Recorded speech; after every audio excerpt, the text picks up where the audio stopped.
B. Maher, B. Maher, Chris Cuomo clutch on Dave Chappelle's Netflix special. It isn't transphobic. HBO star declared himself on Team Dave. Let's take a listen to it.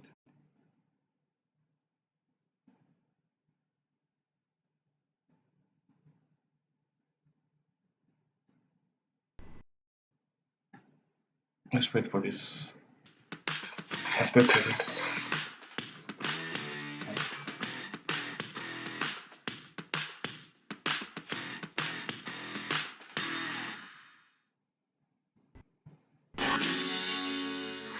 They want to control his thinking, but Dave Chappelle isn't blinking. The comedian sticks to his guns, defending free speech, comedy, and fun.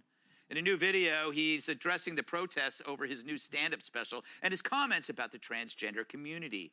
That's after Netflix employees staged a walkout last week, which was attended by tens of people. I've seen more people in Hemmer's hot tub, plus a few animals. I wonder, it's been said in the press that he was invited to speak to the transgender employees of Netflix, and he refused.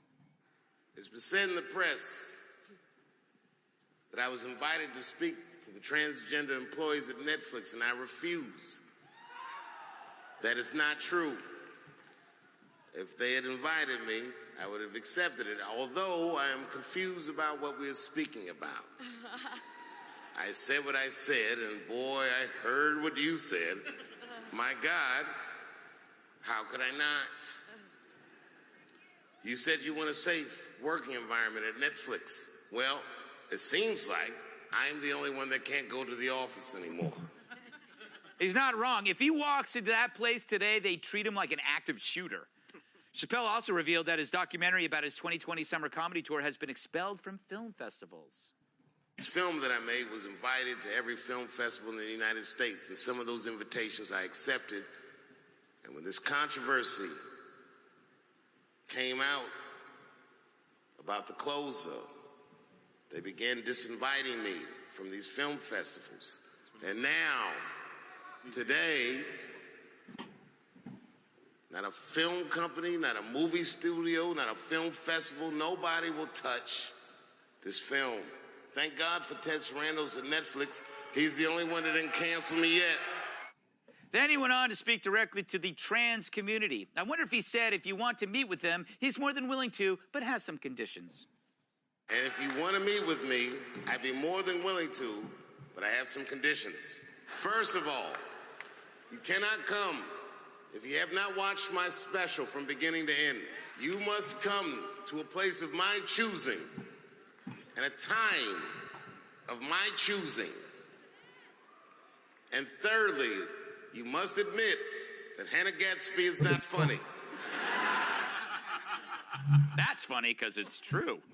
Gadsby was among those who denounced Chappelle's special and blasted Netflix CEO over his response to all of it. I'm told she's also got a few Netflix specials, though they're the only specials with a trigger warning that reads, "will not induce laughter." Joe, was that fair? She's not unfunny, or is she? Oh, well, so far we've heard from people who can't take a joke. Now we've heard from someone who can't tell one. Yeah, but Dave Chappelle, she's funny. For me, she's funny. But people can just go with it, right? Just to please him. She's pretty bad. Yeah, you know, when her special came out, they actually tried to say, oh, no, this is a different kind of comedy. Yes. And I had all these messages people were sending me saying, comedy doesn't have to get laughs. Comedy doesn't have to be entertaining. And, and finally I had to block Joe Mackey.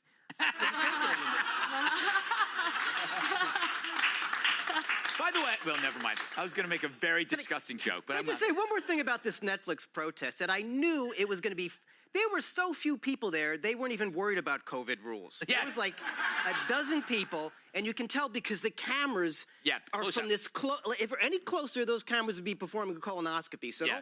don't fall for what they're saying. This is not. They don't represent a large group of any people, let alone this community they're talking. Yeah, that is All so fake. true. Whenever you see any kind of news story where the camera is close up for a group, that tells you there's no group. Tyrus, is this all part of a brilliant rollout of his special? He actually turned his adversaries into publicists. I mean, so many people now know more about this than anybody. You know, I would think maybe, But Chappelle is one of those brothers not driven by money and fame.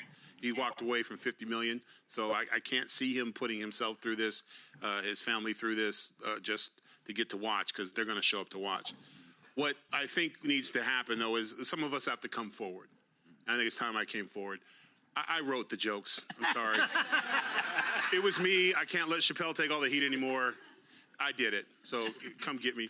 You know, they go after him so hard, and they push so hard that he was this, you know, he was transphobic and he was attacking people, and they tried to compare it to other things. And I, for one, was like, well, when do I get my turn to complain about Dave Chappelle? All the light-skinned brother jokes he's made over the years, always talking about how handsome we are, how we get the jobs and the girls. Like, it's unbelievably upsetting. So maybe we should go. You know how many times he said the N-word on TV? Why are we not getting him? Oh, because he's black, he gets a pass? No, sir. So let's just give me my platform so we can go after him. And another thing, which is really great, and I wish, you know, when you talk about a group being, or a group coming after you as the people who are saying that, you know, it's causing hate, one of the things that I always enjoyed about when they had Klan meetings, at the end of every Klan meeting, after they talked about getting rid of all the darkies from the neighborhood, usually it was Mordecai would come up at the end to discuss the scholarship funds that they set up for all the minority children so they can get a good education afterwards. Because that's literally what Dave Chappelle did to the gentleman, or to the woman, that passed away. He got a scholarship for her children. Right. But that's normally what you do when you want to hate a group, is you pay for their kids to go to college. Yeah. That's what he did. If you watch the special, that's what he ends up doing. Matt, what do you make of this? I don't know. I just feel like the only good thing about Chinese corona and a pandemic is that a lot of us watched a lot of television. And Chinese corona and the pandemic, that is really funny. all these controversies came out about what's on and what's not on, and all you know what the best TV show of all was, or whatever, for those of you who have kids, we got to listen to what was going on in their school, in the classrooms. Right. Oh my God. Yeah. That's why this firestorm's going on in Virginia. And I say to Dave Chappelle and to you, it's nice to have comedy that's funny. Yeah. I think if the country could laugh a little bit, maybe we could all get in a little better mood. Yeah, and it's good. It's good that you have somebody uncancelable, Kat, like him. He's got the money. He's got what he's doing is what Jerry Seinfeld should have done. Other people who are worth $500 million, but he's actually doing it to protect people who could be canceled or doesn't have the money or the will. Yeah, I can't imagine having money and never saying like, why? I just. But you just said it twice, and you don't have. I don't have that much money. You must have FU money if you're going to drop the FU. But they do, and they don't anyway. And it's also people. I saw some columns about this, and he's saying he only wants to meet with certain trans people. I'm like, oh, you mean he's treating trans people like individuals? Like, isn't that what he said the same thing in his special? Like, I would have trans friends if. They're funny people. That we do that all the time with each other. You're supposed to treat other people as individuals, like regardless of gender, race. Isn't that, sexual? Isn't that what we are supposed to be doing? This is going to be the topic of our next block, about the idea that it's not about the identity block. It's about who are the jerks versus the non-jerks. That's how we should be segregating. We should be segregating the jerks from the jerks. Right? I like it. All right. Up next.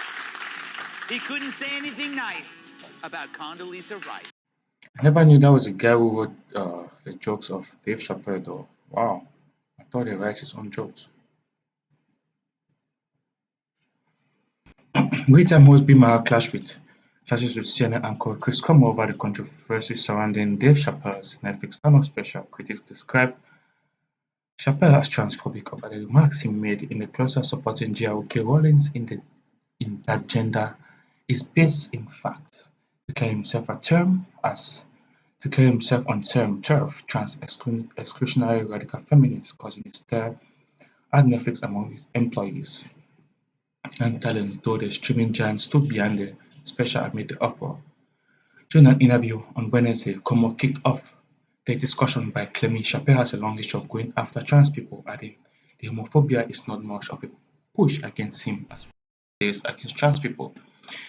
Maher would declare himself as Team Dave pushed back at Cuomo premise of the conversation. Well, you were saying you're going up. Well, you say going after, you use the term homophobic. Maher said, I was speaking recently about phobia. There is a word that has traveled quite a bit from its original meaning. A lot of mission creeps under that word. Phobia means an irrational fear. He's not afraid of homosexuals, or it's not transphobia. This trans stuff is very new. I don't think he or myself or any other right thinking person thinks that there are any such things in the world as people who are trans, who are born in a body that doesn't align with what their brain is telling them. That's okay, but now we are talking about children. My exclaimed HBO star then shared an anecdote about a female friend who described herself as a tomboy growing up and how she convinced if she was growing up today that would have made me into a boy here in California. Later in the convo Cuomo brought up Dave Chappelle and the trans community in his last special. I'm Team Dave and free speech, Maher declared. Maher was also against pushing transgenderism on children. Kids should not be really making decisions about their genders. Well, I defended him. I know. I'm Team Dave. Why? And free speech. Well, first of all, you say going after. You use terms like homophobia. I was speaking recently about phobia. There's a word that's traveled quite a bit from its original meaning. A lot of mission creep on that word, phobia. It's become really just a way a word they use to say, I don't like something. That's right. It's not a fear. Phobia means an irrational fear. You know, spiders, arachnophobia. You know, you have an irrational fear. Okay, germophobia. I see all the hand sanitizers here. To me, that would be germophobia. But those are only for shaking hands with me. I see. Which I never was worried about, and still am not. But he's not afraid of homosexuals. Right. Or it's not transphobic. It's that this trans stuff is very new. I don't think he or myself or any other, again, right-thinking person thinks there aren't such things in the world as people who are trans, who are born in a body that doesn't align with what their brain is telling them. That's okay. But now we're talking about children. It's interesting. Someone I know, a woman in her 40s, said to me somewhat recently at a dinner party that when she was a kid, she was what they used to call a tomboy. She said, I never was interested in wearing a dress. I only wore pants until I was like 14 or 15. She said, if I was around today, they would have made me into a boy here in California. That's what we're talking about. This is new. So don't put it into this category of this is settled science. Anything that deviates from the one true opinion on this means you're some horrible bigot and transphobic. That's not what's going on here. And I don't think Dave Chappelle is transphobic. I mean, a lot of that special is talking about his opening act. Right. Who's trans? Okay? It's just like, can we take a breath? Maybe we are going too far with the children part of this. You know, kids should not be really making decisions about their gender. I mean, Mario Lopez was almost canceled for suggesting that maybe 3-year-olds shouldn't decide their gender. This is not crazy stuff that makes you a bigot. Wow, that was powerful. I'm gonna come back to that later. So don't put this in the category of this is settled science. Anything that deviates from the one true opinion on this means you are some horrible bigot or transphobic.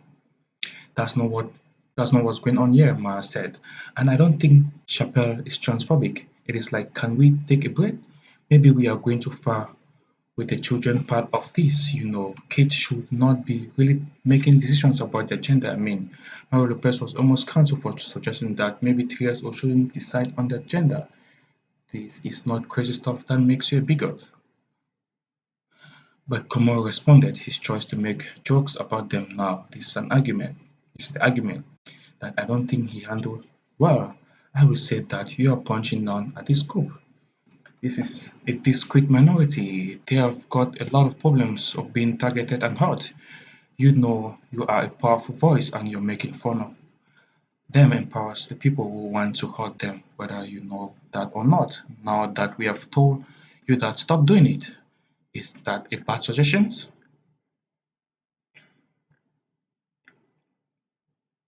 Maher considered Chappelle is a little obsessed with this one issue and he doesn't know what it's in his head, but summarized that I think as a black in America, he sees nobody in America except for that. For the Indians have had it anywhere near the black folks have had it in America. So I can say why that could get under skin, you know. Yeah, to be honest. I like Maher stance on Dave Chappelle. It's really a good thing that he supported Dave Chappelle. And also the other one too with the parents writing Dave Chappelle's jokes. I never knew that. That was